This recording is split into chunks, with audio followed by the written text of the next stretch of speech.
Hello everybody, I'm the Trailbox Gamer and welcome back to Sly Cooper, Thievius Raccoonus. This is Ps2uesdays. We're doing the achievement run. We currently have 22 missable achievements left. The starting level will be one of them. The road trip gave me the time I needed to study up on Sir Raleigh the Frog. As a young man, this hot-tempered frog grew bored of his life of luxury and privilege. On a whim, he tried his hand at a bit of piracy and found it to his liking. Raleigh, who quickly became addicted to crime, was brought into the Fiendish Five as chief machinist, where his evil tinkering genius rose to new heights. The last reported sighting of this mad machinist was off the soggy coast of the Isle o' Wrath, a small island uncomfortably situated in the middle of the perilous Welsh Triangle.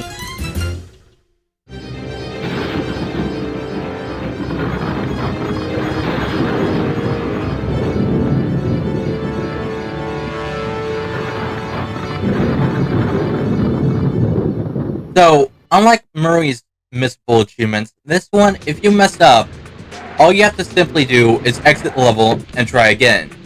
I do want to make the heads up is that if you complete the level, it won't count if you try it again after completion. You need to do it on your first attempt, or on first completion of this level. Hey Sly, I just spotted something that's going to complicate the mission. See that nasty looking gate? It blocks the only road leading into Raleigh's hideout. No problem. I'll just use my climb move. Okay, but remember, you can only climb on certain objects, like pipes and ropes. Yeah, sure, and like that ladder there? That is correct, but do not forget, Sly. You have to get close. Then hit the circle button to grab it. Yeah. Relax, Bentley. I live for this stuff. Yeah, and that's what worries me. So, to remind everybody what the achievement is asking the player to do, is that you have to beat the level without getting hit and losing a lucky charm, without dying, and without triggering any alarm. The message you just found appears to be some sort of clue. I'll decipher it here in the van. In the meantime, see if you can find any more clues. The more I have, the easier it'll be to crack the code. I think I do try to get all the bottles on my first run. It's just, I think there's some levels that kind of have me confused, and then I had to restart the levels anyway because I missed like an obvious one, or I missed one that I couldn't get back to. So yeah, we'll be collecting the bottles as well. Thankfully, the beginning ones, they're not that bad. It's the later ones that get a little more difficult. I think the worst place will probably be like level 3. Probably level 3. Level 3 is kind of hectic. However, we'll put that aside for now because we're coming across our first security system. Hold on, Sly. See those searchlights? One careless step and you'll be subjected to acute combustion. You done whining? Let's go. I'm just trying to keep you alive, partner. Fortunately for you, I launched these signal repeaters throughout Raleigh's fortress. Get close to one and I can checkpoint your progress. Nice. Alright, spotlights are pretty easy enough. Just gotta make sure you don't get hit. The thorns on the side will hurt you, so you want to avoid that as well. And this guy over here, he's caused me problems in the past, so I'm gonna take him out before I get the bottle. Rule of thumb, most enemies will one-shot hit ya unless you have a lucky charm, which you get on every 100 coins that you collect. If that's not the case, you can find lucky charms out in the level somewhere specifically. However, we're going to avoid getting hit at all costs, so that don't really matter. According to my amphibio positioning system, that big blimp is where Raleigh is hiding out. You know, that blimp looks more like a machine than a hideout. You're right, Sly. That is a storm machine. It's the reason why it never stops raining around here. That explains all the wrecked ships. But why would Raleigh want bad weather at his own hideout 24/7? Beats me. But rain or shine, I'm gonna steal my family's book back. And if Raleigh gets in my way, it's on. Now, the first achievement that we got in the last video, if you haven't done that throughout the whole game for some reason, you see that little icon that had L1? It will replay those little cutscenes, and that will allow you to get that achievement again. So, yeah, if you missed that achievement for some reason, you could get it again, don't worry. The jumping across the water is a little iffy, so you want to be careful because it can lead you off the ledge over there, but I'm pretty sure if you stay still for more than a minute, you'll notice. Nice job so far, Sly. To get over the next gate, you'll need to grab onto this hook using your cane. Just jump and hit the circle button. Got it. Jump and hit the circle button to grab onto hooks. Again, like I said in the last episode, the achievement run wasn't the initial plan for this game. So if you ever wonder why I'm moving around a lot while they're talking, it's because I was, like, planning on what to say during the whole thing as them, that it's now kind of been scrapped and, you know, gonna be used for the other run, so, yeah. That sometimes happens, like, sometimes things don't always go according to plan. I honestly think this time around, it's not a bad thing, because sometimes when some things don't go to plan and something gets scrapped, it's like, oh, that kind of made me sad. I think the worst thing that ever got scrapped was Jak 2's drinking game came to mind, because for the 21st anniversary, I was going to do hero mode, but I was going to have like a drinking game for a series of things I did during hero mode. The thing is, I did it so often, like, for example, take a drink every time I blow up a vehicle. Like, I did that so often that I got myself sick. So I was like, yeah, I can't do this, man. Like, if we're gonna do this, I'm gonna need a series of, like, set things to drink, too. I even tried to limit myself, but even then, like, it just got me sick at the end. I was like, I gotta scrap this. I gotta scrap this. The reason why it was sad for me was because I was halfway through when I got sick, and I was like, I can't keep doing this. Now that I think about it, I think that's one of the only few projects that I decided to scrap entirely, which isn't that bad. You found a page from the Thievius Raccoonus. This page teaches old Drake Cooper's fast attack dive move. Press the triangle button to use it. Now, once we're done with this, all you have to do is jump across, smash the key, and you get 2 achievements. One for getting the key, and the other for not getting hit, caught, or dying.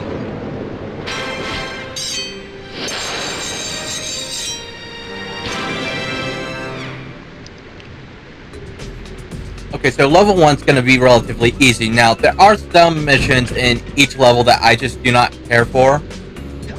So I will always tackle my least favorite mission first. And in context of what I mean, more like what I find the most difficult to get by without getting hit. Jump. Now might be a good Jump. time to mention that hitting the X button twice will give you an extra... Bentley, I know, I just couldn't jump across for some reason. I swear, that it's happened multiple times Looks like already. the most secured location on this boat. If Raleigh's really as smart as his police files suggest, then that's where I'll find him. Wonderful idea, but your plan is flawed. Why? Because it's impossible to get near him. To access Raleigh's blimp, you would have to sneak through that high voltage power tube. To do that without getting electrocuted, you'd have to destroy that power generator. And to do that, you'd need 2 more of Raleigh's treasure keys, which are heavily guarded. Interesting. So when are you gonna get to the impossible part? Fine. But I warned you. I've marked the areas you need to hit with holographic markers. Follow them to your objectives. Thanks. Don't mention it. It's your funeral. Now, that lock says you need 3. The next area, you're going to need all the keys, so you might as well get all the keys. Don't even go once you get all 3. You might as well just grab everything in one area at one point, rather than going back and getting it. Something interesting I found is that while the boss talks here, if you run quickly enough, when you approach this wheel over here, normally Bentley will interrupt you and tell you how to, you know, handle it. However, since he's talking, we don't get that dialogue. Granted, when we come across something like it later, we do get it, but I just thought that was an interesting detail. And I was shocked that you could actually just jump across rather than, you know, shimmy across. That shocked me a bit. You lazy, lowbrow, technically incompetent attack of gutter-sized. Did your jobs right. We'd have some other ships by now. Doesn't he sound like a friendly person? Is a fine achievement. Carry on, my boys. Carry on. Sounds like a very friendly person. I think I only stood for the last bit of dialogue. Temperature's reading way off the charts in here.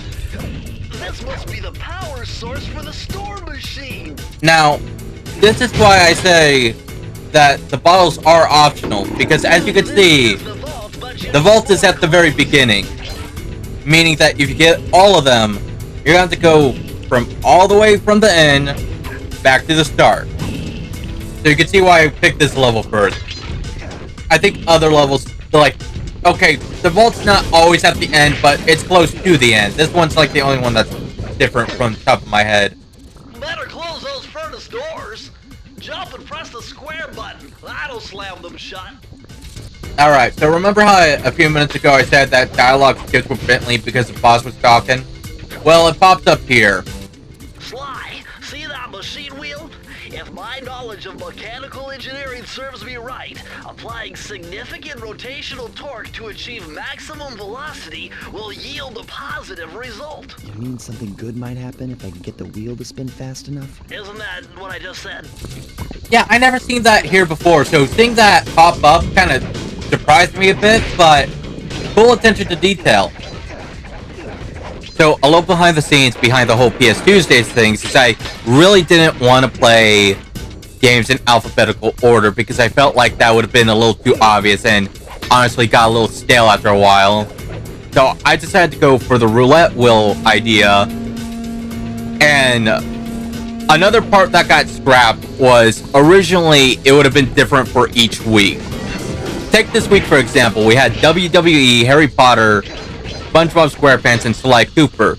Now, once this week was done, there will have been another pick where we spin the roulette wheel again, and the games that pop up will be what we'll be watching that week, and then so on until we ran out of videos.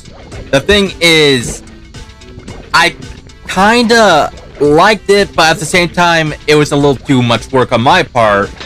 And then I thought, you know, as a viewer, I'm not gonna be, say, for example, Sly Cooper's this week, but next week it's not Sly Cooper, and then the following week it's not Sly Cooper, and the following week it's not Sly Cooper. Like, episode 1 passed, but by week 10, like, episode 2 finally passed. It's like, it sounds kind of hectic for a viewer. So I thought, you know what, I'm just not gonna do that. I'm gonna keep the roulette wheel idea, but I'll just choose, like, what games to play up until, like, the game finishes, and then I'll choose the next one. It'll be a lot easier on me. It'll be a lot easier on the viewer. Granted, recording-wise, I do record, like, multiple episodes ahead of schedule. So, yeah, the recording part's still not going to be too much of an issue. But everything else was. And I thought, you know what? It's just easier to do it this way. I don't know why, but I'm having, like, a lot of bad memories from this one little spot. I think it's because I could never move in time to, you know, avoid the spotlight, and I just, for the life of me, can't see why I was having such a difficult time. It's rather slow. I think, though, if you leave that rock idle enough, it does break, and maybe that was why. Maybe it just pestered me a bit, but yeah. Before we grab the rest of the bottles, we are going to go to the very top and just disable the security so we could come back without any issues. Mind you, we still need to both get the rest of the bottles and, of course, go back all the way to the vault. It's not that long of a level, granted, but still. Can't get over the fact that you have to go from the end to the beginning just to get the damn thing. Granted, maybe if you complete the level with all the bottles and then re-enter it, you have them all again, and you can get the vault that way, but fuck it, I might as well just get it while I'm here. That's probably the easier method, honestly. This fucking bottle. Was expecting it to not get hit, but oh, it got hit. Now we just need to calmly get to the vault and then go back. If you're wondering why I'm saying calmly, it's because as a kid I remember I always got hit somewhere around here. I'm unbeatable! No code can stand before me! It's got to be 579! Now, I don't know if I mentioned this, but if you move fast enough, you can actually change the dial number. I don't know when I start showing it off, but it's a cool little detail you can see. Interesting. Old Sly Cooper's fast getaway raccoon roll. Stories claim she can move faster rolling than anyone else could on the run. Hold down the triangle button to use this move. Switch between your power-ups using L2 and R2. I prefer this when I'm doing the speed run of the game. Because, well, not speed running. There's sprints in the game that you need to do to get 100%, which, honestly, as a kid, I never 100% of this game. And it was because of those sprints.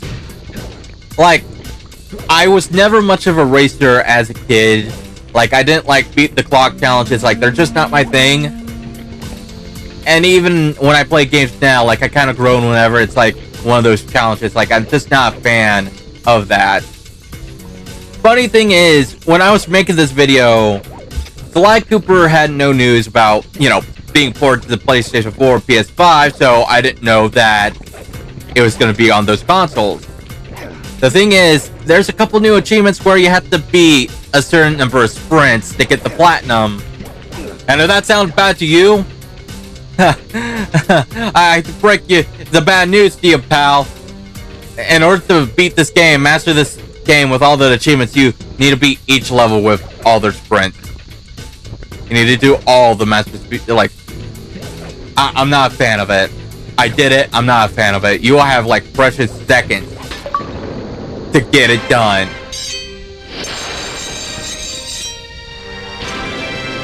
A good strategy that I learned is wait until you get the invisible, like, power up. That will do you wonders in some places. Not all places, but some places. I see nothing there, so I'm gonna go up. Hey Sly, you can adjust the game camera using the right analog stick. And to bring the camera behind you, click it. Thank you, Bentley. Alright, so after this mission, we will be calling it an episode. The one thing that I didn't really plan while I was recording is where I should be ending everything. I think, for the most part, I was consistent enough, but it's been a while since I actually recorded the gameplay. The commentary, on the other hand, is just being recorded now, and like where me and my friends are doing it, we're actually commentating while I'm playing. Here, this is me commentating on my past actions, and I honestly don't remember what I was thinking at the time. Those rats got pegged. Raleigh appears to have booby-trapped this entire place. I'm gonna enjoy this. Don't you get it, Sly? If you step on that rug, forget about becoming a master thief. You'll be a master dartboard. Wait a second. What if I jumped into that barrel for protection? I don't know. It looks pretty risky and very unsanitary. Only one way to find out. Honestly, I kind of like this. It has that old cartoon vibe to it. And again, roll a thumb, don't get hit, don't lose a lucky charm. That's going to be the same achievement that we're going to be going with each level. This level, I will say, it's fairly short, but that doesn't mean it's any less dangerous. In fact, you could see the key right over there. It's a shame that we can't have like a long jump to help us get through. That would have been nice. We'll end this like that. You want to be careful for these squid guards because they have long range. So good. I bet if you stayed still inside the barrel, the guard won't be able to see you, even if he shines his flashlight on you. And while that is true, I'd rather just take them out rather than avoid them. Nice and easy. I swear, as a kid, I felt like they knew that you were hiding from them. Like, I had so many times. Is that my head? Well, disembodied version of my head, you're definitely not creepy. Like I was saying, I remember as a kid, I would be hiding in a barrel, but it felt like they kept on, like, looking over, like they knew I was in there. So eventually I was like, you know what, forget it, I'm just gonna knock you out and not get hit, because I can't tell you how many times I got hit by these guys.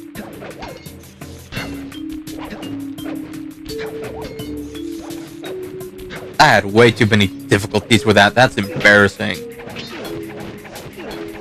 As much as it might annoy you, you are going to need the barrel. There's at least two of those, like, dart mats on the top floor that you need to avoid. Granted, one of those dart mats you could actively avoid, but the other one you can't, so you're going to need the barrel. Hello, don't mind me. I'm just here for the bottles.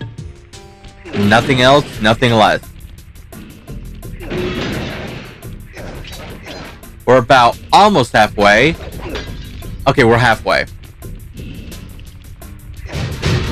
Now we're more than halfway. I think in each episode, there's going to be at least one chest that would say, oh, you found the blueprints of so-and-so's operation. You can now find all the bottles and all the breakable objects, but by the time, I think we're already like halfway through the level, so while it's helpful for the remainder, it feels kind of like better if it was given like maybe as a second key area, but that's just me. Granted, I don't know how many times I actively used it, but yeah. Hey, don't catch me. Keep going, don't get caught. Mess up the achievement if you get caught. Go, go, go. Break it. Gonna get rid of this guy because he also gets me a lot. I remember that as a kid. He always got me a lot. Nice and easy. Don't panic. Don't panic. Ignore the coins. The coins don't mean jack. Go. That was a little too close for comfort. That fucker could have got me there and then. Alright. I'm gonna get rid of these spotlights. Nice and easy. Nice and easy. And this is one map they can't pass no matter what. Plus, we do need the last 8, but luckily for us, they should be up here rather than down there. This one, as a kid, always got me. I couldn't find it for the life of me until I got the blueprint of the operations, and I just looked around and I saw, oh, it was there the whole time. I feel like a dumbass. I think there might be... Oh, yep, no, I see them all. We're good. We're clear. Nice and easy. Press the circle to enter the vault code. With the help of a straight edge and compass, the answer was simple. Dial in 242. 2, 4. There we go.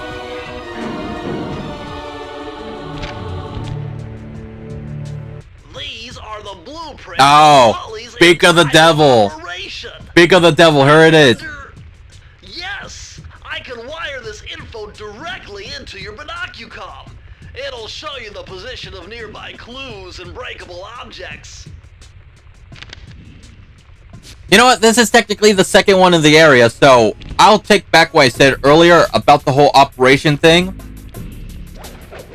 Because it technically did land on it. Like, okay, not the first key, but the second real mission area to deal with. I'll give it credit. I'll give it credit. I must be remembering, like, the third level. The third level, I think, sucks for the whole, like, operation thing, because you don't even have that many keys to deal with. And with that being said, we're gonna end the video here, so thanks for watching, everybody. We'll see you next time. Take care. Please like and subscribe, and have a great day.